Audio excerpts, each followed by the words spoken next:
People talk about oil like it's the most valuable resource on Earth. And for most of the last century, they were right. Oil built empires, started wars, and turned desert countries into some of the wealthiest places in the world.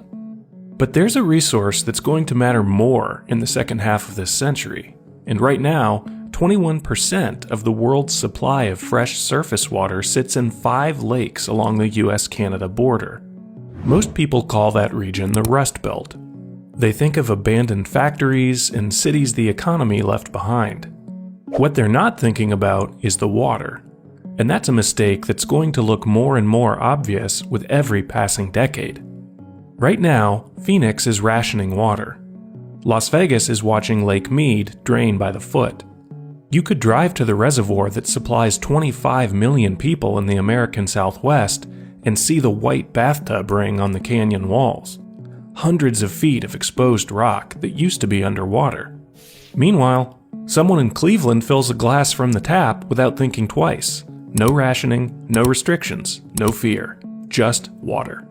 That gap between the water crisis out west and the abundance of the Great Lakes is what this video is about, because the gap is getting wider, and it's going to change where Americans can actually live. Let's start with the numbers, because the numbers are the part nobody really grasps. Lake Superior alone, just one of the 5 lakes, holds enough water to flood all of North and South America to a depth of 1 foot. Every field, every road, every city across 2 continents flooded under 12 inches of water. That's a single lake. The 5 lakes together hold roughly 22,500 cubic kilometers of water. That's a number too big to mean much, so here's a comparison that might help. The Mississippi River is the largest river in the United States. It drains 40% of the lower 48. At its normal flow rate, it would take the Mississippi roughly 8 years to fill Lake Superior. 8 years of the country's biggest river, pouring into one basin before it's full. Now take the Colorado River. The Colorado supplies water to 40 million people across 7 states. It is, by every measure, the most politically contested river in America. What the Colorado carries in an entire year, its full annual flow, Lake Michigan holds permanently. All the time, year-round, just sitting there. But here's the strange part. Most of that water is ancient. It didn't fall as rain last winter. The vast majority of what's in the Great Lakes was deposited by glaciers during the last ice age, and it hasn't left. The lakes recharge slowly, so slowly that if you drained them, they wouldn't refill within any human time frame that matters.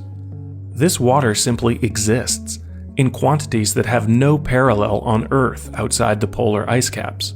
It's not renewable in the normal sense. It's more like a one-time inheritance. The obvious answer is that America has water everywhere. Rivers, aquifers, reservoirs, coast to coast. What's the problem? The problem is that the water and the people are in the wrong places, and that gap is growing. The Colorado River Compact was signed in 1922, during one of the wettest decades in recorded history for that region.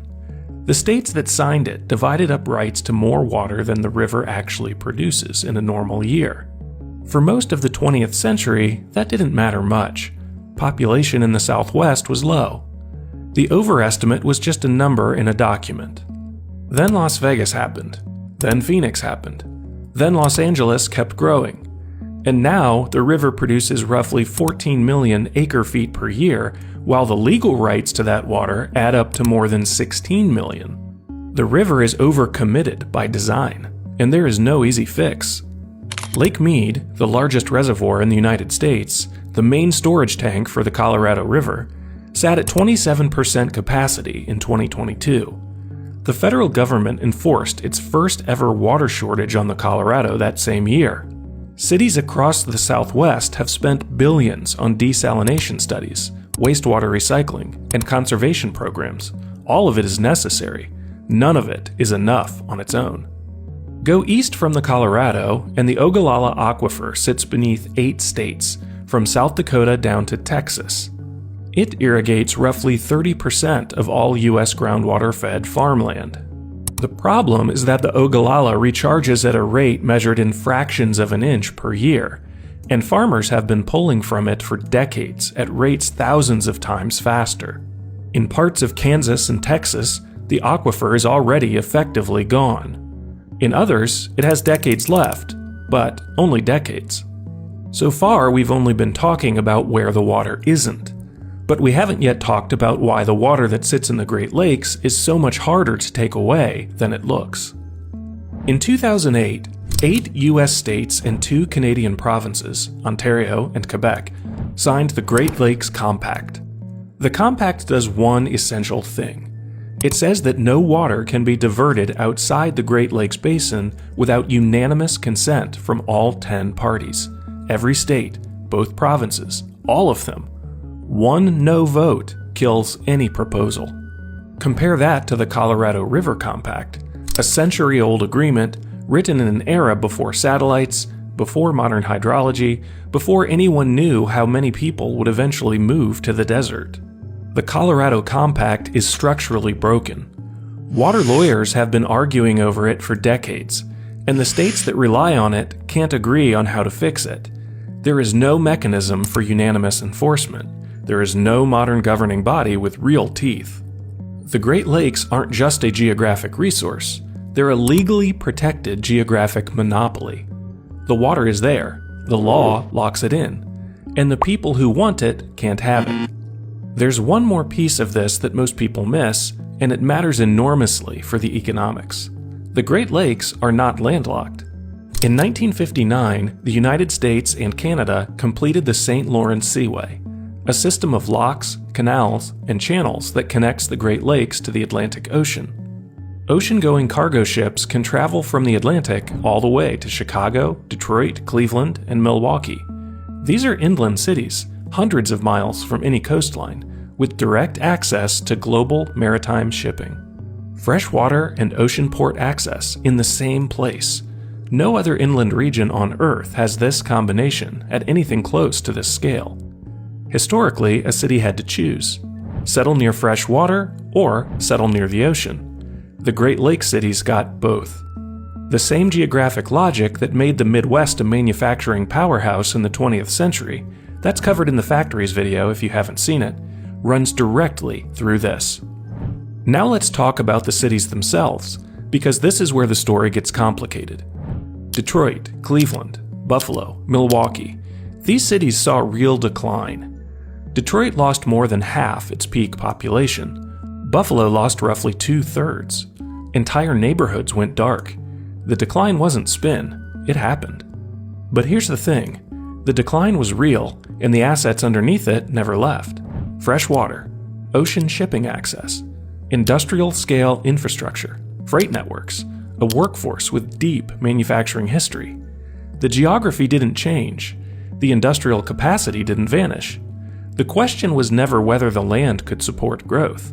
The question was whether anyone would need what it offered. For a while, the answer was no. Cheap Sunbelt land, air conditioning, and relatively abundant Western water made the calculation easy.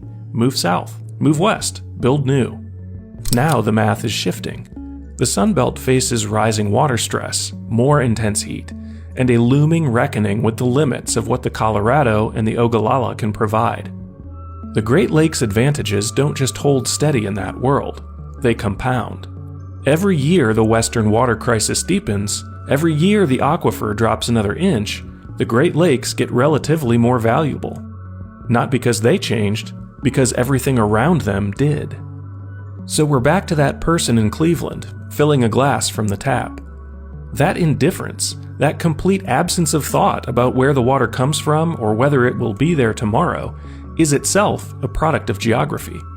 When you have always had something, you can't see it. The Great Lakes cities couldn't see what they were sitting on because abundance made the water invisible.